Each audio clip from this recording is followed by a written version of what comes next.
YouTube family, welcome back to my channel.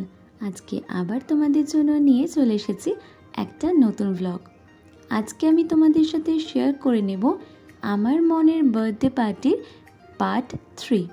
তো চলো আজকের ব্লগটা শুরু করা যাক।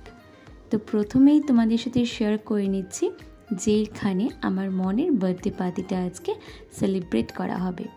আমরা চলে এসেছি লজে। সেই যে দেখিয়েছিলাম আগের পার্টি, দুপুরবেলা আমরা খাওয়া দাওয়া করেছিলাম লজে। দুপুরে খাওয়া দাওয়া করে বাড়ি গিয়ে ভালো করে রেডি হয়ে সন্ধ্যাবেলা মনকে নিয়ে চলে এসেছি আমাদের লজে।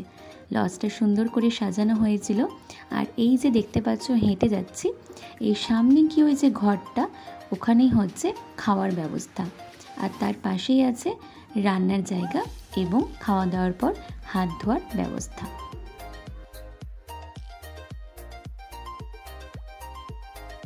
লজ তো দেখা হয়ে গেল, চলো এবার দেখে নিই স্টার্টারে কী কী ছিল। স্টার্টারে দুরকম জিনিস ছিল। প্রথমটা হচ্ছে গরম গরম চিকেন পকোড়া, যেটা সবার ফেভারিট, আর তার সাথে ছিল গরম গরম কফি। এখন দেখতে পাচ্ছ সবাই চলে আসছে ধীরে ধীরে, যাদেরকে নিমন্ত্রণ করা হয়েছিল। আর সবাই এসে মনের সাথে ছবি তুলছে, মনকে গিফট দিচ্ছে, এইসব মজা হয়েছে। তো চলো দেখতে থাকো এই ব্লগটা।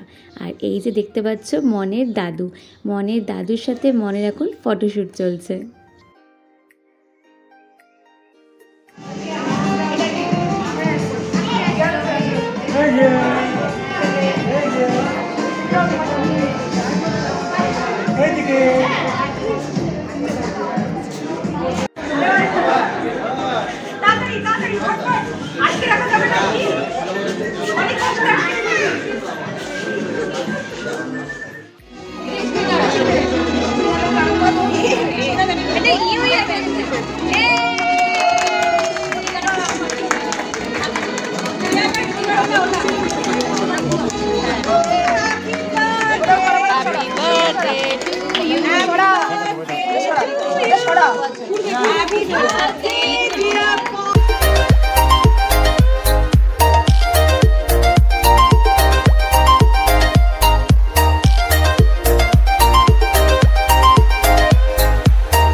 ওই খাবার হজম করছে খেয়ে উঠে।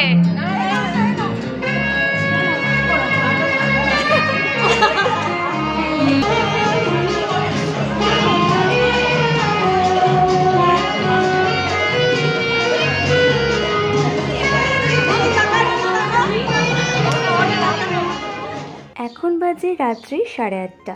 কেক টেক সব কাটা হয়ে গেছে, সবার কেক খাওয়া হয়ে গেছে। আর এখানে শুরু হয়ে গেছে খাওয়া দাওয়ার পর্ব। ফার্স্ট ব্যাচ বসে গেছে, আর আমি কিন্তু এখানে মনকে ঘুরে ঘুরে খাইয়ে দিয়েছি। আর আমি দিদি খাবো একটু পরে। ফার্স্ট ব্যাচটা হয়ে যাক, তারপরে আমরা বসবো।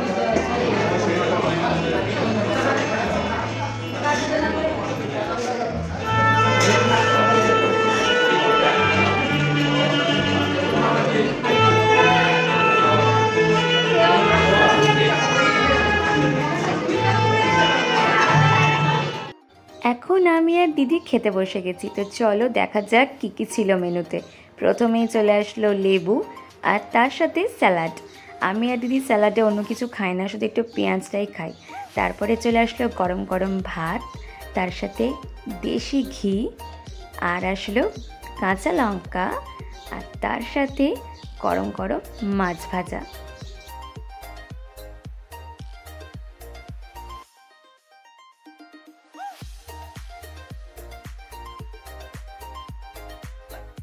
এখন চলে আসলো চিংড়ি মাছের মালাইকারি।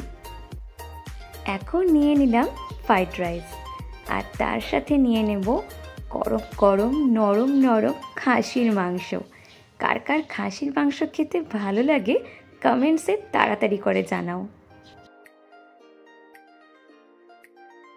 এখন দিয়ে গেল পাঁপড় ভাজা আর আলু বোখরার চাটনি। শেষ পাতে চলে আসলো রসমালাই আর তার সাথে ক্ষীরের সন্দেশ। আজকের ব্লগটা এখানেই শেষ হলো। যদি ব্লগটা তোমাদের ভালো লেগে থাকে তাহলে প্লিজ তোমরা লাইক কমেন্ট ও শেয়ার করে দেবে। আর যারা যারা এখনও চ্যানেলটিকে সাবস্ক্রাইব করনি তারা আমাকে সাপোর্ট করার জন্য প্লিজ চ্যানেলটিকে সাবস্ক্রাইব করে পাশে বেল আইকনটিকে অলে ক্লিক করে দেবে।